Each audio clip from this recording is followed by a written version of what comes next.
નમસ્કાર મિત્રો આયાતી નહીં પરંતુ સ્થાનિક ચહેરો કોંગ્રેસ વિસાવદરમાં મૂકવા જઈ રહી છે। જો સ્થાનિક ચહેરો આવે તો એ કોણ હશે? વાત તો એ છે કે શું એ જીતી શકે અને સ્થાનિક મજબૂત ચહેરો કોંગ્રેસ પાસે શું વિસાવદર ભેસાણમાં છે? મોટી બેઠક મળી, આ બેઠક શેને લઈને હતી? આ બેઠકમાં હાજર કોણ રહેશે તેવી વાતો શું હતી? આ તમામ બાબતે વાત કરવી છે આજના વિડીયોમાં। 48 કલાકમાં રિપોર્ટ આપો, 48 કલાકમાં નામ આપો। કોનું? તો કોંગ્રેસ ઉમેદવારનું।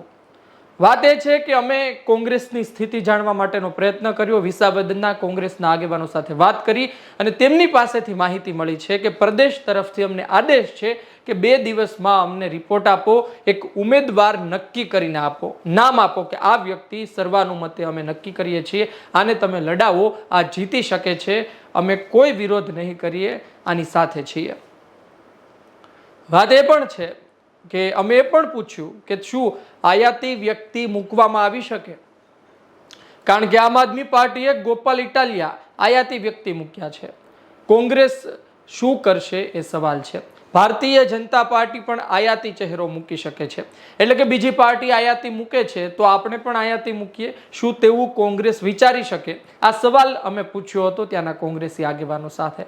તેમણે કહ્યું આ સવાલ જ નથી, કારણ કે સ્થાનિક ચહેરાને તક ફરી આપવામાં આવશે।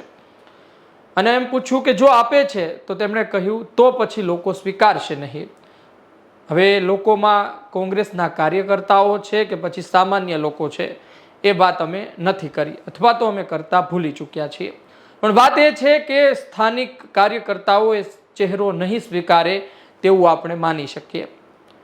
એક બેઠક કોંગ્રેસની મળી વિસાવદરમાં કોંગ્રેસી આગેવાનો ભેગા થયા, તાલુકા પંચાયત, જિલ્લા પંચાયત, અલગ અલગ હોદ્દેદારો, અને આ વચ્ચે પ્રભારીઓની હાજરી, એમાં પરેશ ધાનાણી પ્રભારી છે, ઇન્દ્રનીલ રાજગુરુ પ્રભારી છે, પરશુરામ સાગઠિયા અને પુંજાભાઈ વંશ।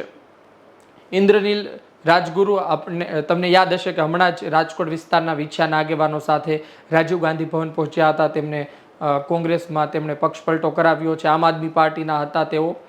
વાત એ છે કે પોતે નજર રાખી રહ્યા છે ને તમામ પ્રભારીઓ ઉપર જવાબદારી છે, બેઠકમાં એક સારા ઉમેદવારને પસંદ કરો અને જીતી શકે ત્યાં સુધી કામ કરો। ઇન્દ્ર વિજયસિંહ ગોહિલ સીધી નજર રાખી રહ્યા છે। વાત એ છે કે ઇન્દ્ર વિજયસિંહ ગોહિલ સહિત કોંગ્રેસના આગેવાનોની નજર વાવ વિધાનસભામાં પણ હતી। વાવ તો કોંગ્રેસ તરફ જ હતી, આમ છતાં પણ હારી ગયા। વાવમાં ગિનીબેન ઠાકોર, ગુલાબસિંહ રાજપૂત, આમ છતાં પણ વાવમાં કોંગ્રેસનું ગણિત ના ચાલ્યું। વાત એ છે કે શું વિસાવદરમાં ચાલશે ને વિસાવદરમાં શું ખરેખર સ્થાનિક ચહેરો જ આવશે? તમે જુઓ કે એક વર્ગ છે કે જે કહે છે કે સ્થાનિક મજબૂત ચહેરો હોય ને તો મુકાય, બાકી તો ગોપાલ ઇટાલિયા સામે ન ચાલે ને ગોપાલ ઇટાલિયા જીતી જશે।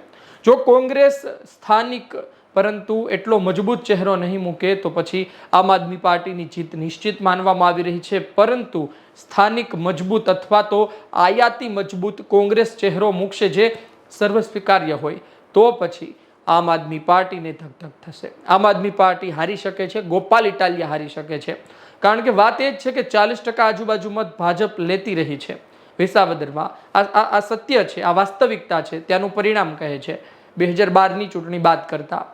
તો બાકીના 60%માં રમવાનું આવે તો પછી કોંગ્રેસ ઓછામાં ઓછી ભાગીદારી પડાવે તેવું આમ આદમી પાર્ટી ઈચ્છતી હોય, પણ જો મજબૂત ચહેરો આવશે તો આ ભાગીદારી કદાચ 50-50%માં પણ પડે આમ આદમી પાર્ટી અને કોંગ્રેસ વચ્ચે બાકીના, તો પછી ભાજપ જીતી શકે છે। એટલે કે આમ આદમી પાર્ટીને જીતવું હોય તો કોંગ્રેસ ખૂબ ઓછા મત લે, 10%ની અંદર મત લે, અને ભારતીય જનતા પાર્ટીને પણ ઓછા મત મળે। શંકરસિંહ વાઘેલાની બાપુની પાર્ટીના ઉમેદવાર એટલા મજબૂત માનવામાં આવતા નથી, એટલે કે આ પ્રકારની સ્થિતિ છે। બની શકે એમના વિસ્તારમાં એ સારા એવા આગેવાન તરીકે ભવિષ્યમાં સાબિત થઈ શકે, પણ અત્યારે નથી લાગી રહ્યું। આ બેઠક મળશે, આ બેઠકમાં અલગ અલગ મુદ્દે ચર્ચા કરવાની વાત હતી। હું જ્યારે આ વિડીયો શૂટ કરી રહ્યો છું મને લાગે છે કે આ સમય દરમિયાન બેઠક પણ શરૂ થઈ ચૂકી હશે, પણ વાત એ છે કે આ બેઠક પછી નિરાકરણ શું આવશે? શું કોઈ એક ચહેરો, મજબૂત ચહેરો કોંગ્રેસને મળશે કે પછી કોંગ્રેસ બહારથી કોઈ આગેવાન મૂકવાની વાત કરશે? અમે પાલ આંબલિયા વિશે પણ પૂછ્યું, ત્યાંના કોંગ્રેસી આગેવાનોએ કહ્યું કે આ એક અફવા છે પાલ આંબલિયા વિસાવદર લડે એ વાતમાં દમ જરા પણ નથી, કારણ કે જાતિગત સમીકરણ પણ સેટ ના થાય. બીજી વાત એ છે કે પરેશભાઈ ધાનાણીની ચર્ચા હતી, તો પરેશભાઈ તો પોતે પ્રભારી બન્યા એટલે એ પણ રેસમાંથી નીકળી ગયા. જેનીબેન ઠુમ્મરની ચર્ચા, તો જેનીબેન ઠુમ્મર અત્યારે અમરેલીમાં વ્યસ્ત છે, ત્યાં એક્ટિવ છે. બેશક વિસાવદર લડે તો કોંગ્રેસને ફાયદો કરાવી આપે, એક સંવેદનશીલ નેતાઓમાં માનવામાં આવે છે, અને અન્ય રાજનેતાઓ જેવા નથી કે ચૂંટણી લડવી, જીતી લેવી, સામ દામ દંડ ભેદનો ઉપયોગ કરવો. એની છટા અલગ છે, લોકો વચ્ચે વાત કરવાની એમની આખી એક અંદાજ અલગ છે. એ લડે તો જીતી પણ શકે, મજબૂત લડત પણ આપી શકે, પણ કોંગ્રેસ અથવા તો એ સ્થાનિક નેતાઓ ન વિચારે કે કોંગ્રેસ કહે ત્યારે અમે અમરેલી છોડી દઈએ, કોંગ્રેસ કહે ત્યારે અમે કોઈ પણ બીજા જિલ્લામાં જઈને લડીએ. હવે જીતની ગેરંટી તો છે નહીં. તમે બીજા જિલ્લામાં જાઓ તો તમારી ફજેતી થાય અલગ, અને તમે તમારા વિસ્તારના લોકોને એવો મેસેજ પણ મોકલો કે ભાઈ અમે તમને છોડીને બીજા વિસ્તારમાં પણ જઈ શકીએ છીએ ચૂંટણી લડવા માટે. એટલે કોઈ ચહેરો હશે, કદાચ સ્થાનિક હશે અથવા આયાતી આવશે, તો પણ એવો કોઈ ચહેરો આવશે કે જેની ચર્ચા પણ ના હોય. વાત એ છે કે ભારતીય જનતા પાર્ટી કોઈ મહિલા ચહેરો મૂકે તો પછી કોંગ્રેસ મહિલા ચહેરો મૂકે. આમ તો ભાજપની સામે કોંગ્રેસ હંમેશા રાહ જોઈને રહેતી હોય છે કે ભાજપ કોને મૂકે છે. તમે જુઓ કે વાવ વિધાનસભાની પેટા ચૂંટણીમાં અંતિમ ઘડી સુધી ગુલાબસિંહ રાજપૂતનું નામ જાહેર નહોતું કરવામાં આવ્યું. સ્વરૂપજી ઠાકોરનું નામ કન્ફર્મ એક તરફ થયું કે ભાઈ નક્કી છે, હવે આવતીકાલે જાહેર થઈ જશે, ત્યારે ગુલાબસિંહ રાજપૂતનું નામ જાહેર થયું હતું. એટલે કે કોંગ્રેસ હંમેશા ભાજપની રાહ જોઈને બેઠતું હોય છે કે એ કેવા પત્તા ફેંકે છે, ત્યારબાદ આપણે આપણી ચાલ ચાલીએ. એ જગ્યાએ આમ આદમી પાર્ટી મહિનાઓ પહેલા નામ જાહેર કરી દે છે, મુખ્યમંત્રીનો ચહેરો જાહેર કરી દે છે. આમ આદમી પાર્ટીની તાકાત છે. પણ રાજકારણમાં શું હોય છે કે ભાઈ તમારે પ્રવાહ પણ જોવો પડે, સ્થિતિ પણ જોવી પડે, અને ત્યારબાદ ઉમેદવારને ઉતારવા પડે. ઘણી વખત સમય ઓછો પણ પડે, પણ કોંગ્રેસ આ પ્રકારની ગેમ રમતી હોય છે, આ પ્રકારની સોગઠાબાજી કરતી હોય છે.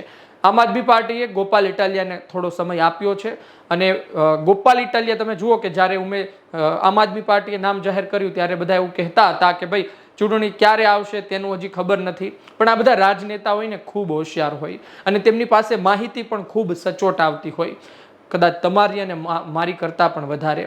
ગોપાલ ઇટાલિયાના નામની જાહેરાતથી તમે વિચારી શકો કે આમ આદમી પાર્ટી પાસે કેટલા સમય પહેલા એ માહિતી હશે કે ઓગસ્ટ આજુબાજુ ચૂંટણી થઈ શકે છે. અમારો પણ અંદાજ ઓગસ્ટ આજુબાજુ નહોતો, આ તો જૂનમાં આવી ગઈ, 19 જૂને મતદાન. એટલે કે તેમની પાસે કેટલી માહિતી એ સાચી આવતી હોય, અને તે જે પ્રકારનું કામ કરતા હોય તેની પાછળ કેટલો દમ હોય આપણે જાણી શકીએ. કારણ કે જ્યારે ગોપાલ ઇટાલિયા પ્રચાર કરી રહ્યા હતા ગામડાઓમાં, ત્યારે વાત એ હતી કે હજુ જો ચૂંટણીને વાર છે, હજુ તો તારીખ પણ જાહેર નથી થઈ, પણ એમને ખબર હતી કે ગમે ત્યારે તારીખ જાહેર થશે ને બસ આપણી પાસે સમય મહિના 2 મહિનાનો છે. એમની પાસે 2-3 મહિનાનો સમય હતો ને હવે એમની પાસે 24 દિવસ જેવું છે. એટલે આ સ્થિતિ છે. હવે ગોપાલ ઇટાલિયા આવનાર દિવસોમાં શું કરે છે તેના પર નજર રહેશે. કોંગ્રેસ કોને ઉતારે છે નજર રહેશે. એ બેઠકમાં શું નક્કી કરવામાં આવે છે નજર રહેશે. વાત એ પણ છે કે હું તમને નામ જણાવી દઉં તો ત્યાંના સ્થાનિક કેટલાય નામ ચર્ચાઈ રહ્યા છે. જેમ કે ત્યાંનું એક નામ છે ભાવેશભાઈ ત્રાપસિયા, જે ભેસાણ તાલુકા પંચાયત સદસ્ય છે. પછી મહેન્દ્રભાઈ નાકરેચા છે, જે બિલખા માજી સરપંચ છે. નીતિનભાઈ રાણપરિયાનું નામ ચર્ચાય છે, તાલુકા કોંગ્રેસ પ્રમુખ છે ભેસાણ. અને ચંદ્રિકાબેન વાડોદરિયાનું નામ ચર્ચાય છે, જેની વાત આપણે કરીએ તો એ પોતે કરશનભાઈ વાડોદરિયા છે, તેમના પત્ની છે. કરશનભાઈ વાડોદરિયા એટલે કે જે 2022માં કોંગ્રેસ તરફથી ઉમેદવાર હતા, અને તેઓ છેલ્લા લાંબા સમયથી વિસ્તારમાં એક્ટિવ છે. વાત એ જ છે કે કોઈના પત્ની બને, કોઈ સારો આગેવાન બને, કોઈ પ્રશ્ન નથી, પણ જીતી શકે સવાલ એ જ છે. આ આગેવાનોને ત્યાં મોકલ્યા, તેની પાછળ પણ ગણિત એ જ છે. જોઈએ કોને પસંદ કરવામાં આવે છે. અત્યારના અમારી પાસે તેવી માહિતી છે ત્યાંના કોંગ્રેસીઓ સાથે વાત કરી મુજબ કે આયાતી નહીં આવે, સ્થાનિક આવશે. જોઈએ પછી કોંગ્રેસ શું કરે છે. આપનું શું કહેવું છે કોમેન્ટ બોક્સમાં જરૂરથી લખજો.